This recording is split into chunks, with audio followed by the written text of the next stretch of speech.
Islam et valeurs avec Hajar Benchir et Dr Choki Lazare.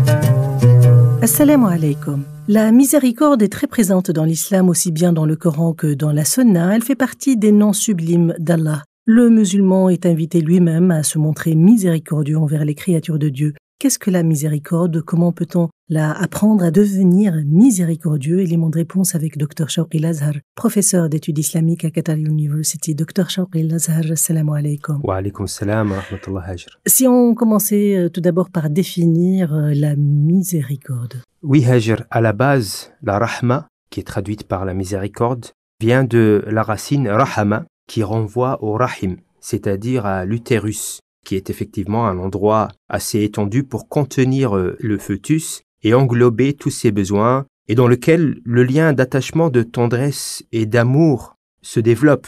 Et donc c'est là que l'amour prend source, c'est dans l'utérus de la mère effectivement que l'amour entre l'enfant et la mère va prendre source. Et selon les linguistes, effectivement, c'est à partir de cette signification que les autres significations, les autres dimensions du mot se sont développées. Et donc cela fut utilisé, l'utérus, rahma, qui vient du mot rahim, fut utilisé pour indiquer ou bien pour exprimer l'amour, la tendresse, la volonté d'apporter du bien et du bien-être à autrui, à ceux qui sont contenus par notre attention. De la même manière que l'utérus contient, englobe, eh bien, cet enfant à laquelle la mère va porter une attention particulière, eh bien, toutes les personnes auxquelles on va porter une attention particulière sont englobées par notre rahma, c'est-à-dire par cette volonté et cet amour, cette volonté de vouloir leur apporter du bien. Ça, c'est selon les linguistes, je dis bien, car Allah nous dit autre chose. Allah nous dit dans un hadith qudsi, « Ana ar-Rahman, khalaqtu ar-Rahima, wa shaqaqtu laha isman min ismi » C'est moi, ar-Rahman, et j'ai créé ar-Rahim, donc l'utérus, et je lui ai dérivé un nom qui vient du mien. Donc ce hadith nous dit qu'en vérité, ar-Rahma, ce n'est pas les significations d'amour et d'attention et de bienveillance qui viennent du mot rahim, mais c'est le contraire. Tout cela vient du mot rahman. Et puis, de cela a été dérivé le mot rahim, etc. Donc effectivement, ici, ça nous renvoie peut-être à un débat ancien entre les théologiens et les linguistes. Est-ce que la langue arabe a été établie par Dieu ou est-ce que c'est une convention humaine ? Peu importe, donc même si on dit que c'est une convention humaine, mais c'est Dieu qui va effectivement guider l'usage humain vers des significations particulières. Et donc effectivement, ça vient de Dieu, car Dieu, c'est Rahman, ça veut dire que la création tout entière en vérité est le résultat ou bien vient de cette matrice qui est le nom d'Allah, Ar-Rahman, le miséricordieux. L'univers dans son ensemble est un résultat qui sort de la matrice de la rahma, de la miséricorde de Dieu, ce qui indique effectivement que toute chose est englobée par la miséricorde divine. C'est ce qu'on retrouve dans le Coran, « Wa rahmati wasi'at kulla shay » ma miséricorde englobe toute chose. Et donc, effectivement, la rahma, c'est une tendresse dans le cœur, quant à l'humain, une bonté de la part d'une personne envers celui qui est contenu par ses soins, par son attention, qui a besoin de son amour.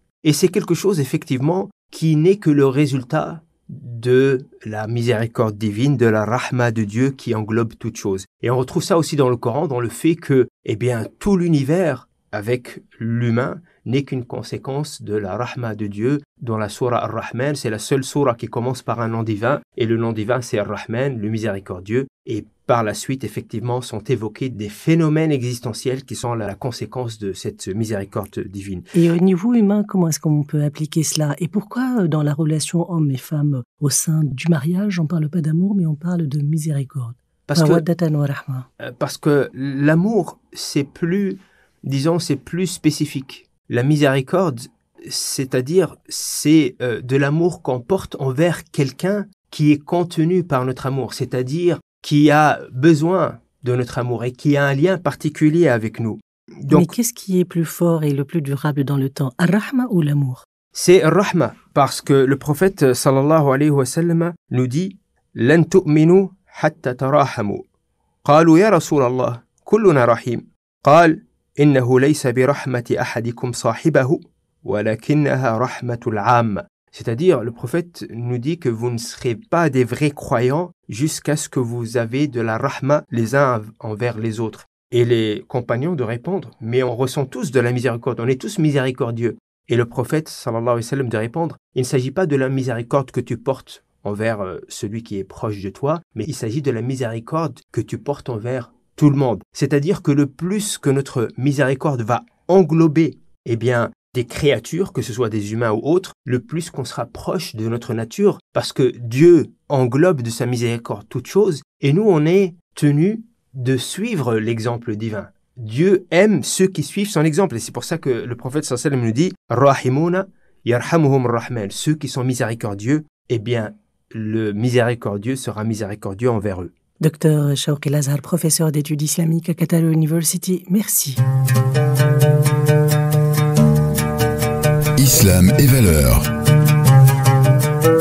Monétisme, endurance, miséricorde, gratitude et bonté, coup de projecteur sur les valeurs en islam avec Hajar Benchir et Dr Shawqi Al-Azhar, professeur d'études islamiques à Qatar University. Islam et valeurs, c'est tous les vendredis et samedis avant l'appel à la prière du Maghreb sur Oryx FM.